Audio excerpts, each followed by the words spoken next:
shirkan qaabiyay maamulka gobolka banadir ayaa waxa looga hadlayay amniga iyo darisaynta dadka dega muqdhisho waxaana ka soo qayb galay mas'uuliyiinta gobolka banadir qaar kamida gudoomiyaasha gobolka banadir iyo dadweyne ka tirsan shacabka muqdisho shirkan ayaa waxa inta badan lagu lafagurayay sidii amni looga dhigi lahaa muqdisho waxaana dadka goobta ka hadlay ay si isku mid u sheegeen inuu yahay amnigu muhiim gudoomiyaha gobolka banadir ahna duqa muqdisho Sheekh Yuusuf Xuseen Jimcaale ayaa sheegay in lagu wareejiyay amniga muqdisho maamulka gobolka hase ahaatee laga rabo in la yeesho dadaal dheeri ah isaga oo la dardaarmayay mas'uuliyiinta degmooyinka muqdisho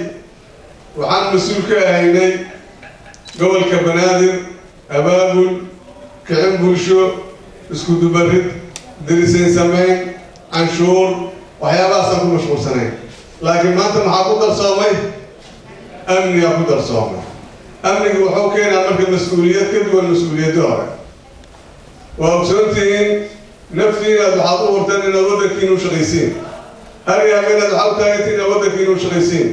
mid doqon oo inkaaran habeenkina ku seexda maalintana kusoo toosin oo dad muslima dhiigooda daadiyo ayaa ummadda ku dhex jiro waxaa rabaa marka haddaad shala 2 indhood leed inaad 6 indhood yeelataa lagaa rabaa haddaad 2 lugood leed inaad 6 lugood yeelataa lagaa rabaa 2 gacmood haddaad leed inaad 6 gacmood yeelataa lagaa rabaa arrinkaas camal aada loo fahmo waxaa rabaa in dadku iyo dalka aan u wada shaqeyno si wada jir ah arrintaas amniga marka inaan ka shaqeyn karno inaan ka shaqeyn karin aan rabaa inaad inta iga jawaabtiin annaga waxaa laga gobolka banadir amniga lagu wareejiyo ilaa hadda waxaan dhawaynaa haa maya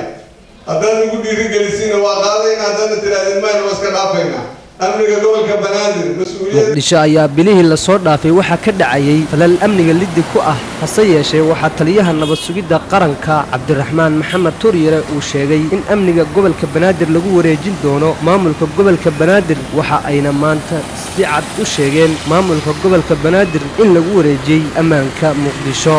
maxamed cabdi cismaan maxamed faradheere TV-ga caalamiga Star magaalada muqdisho.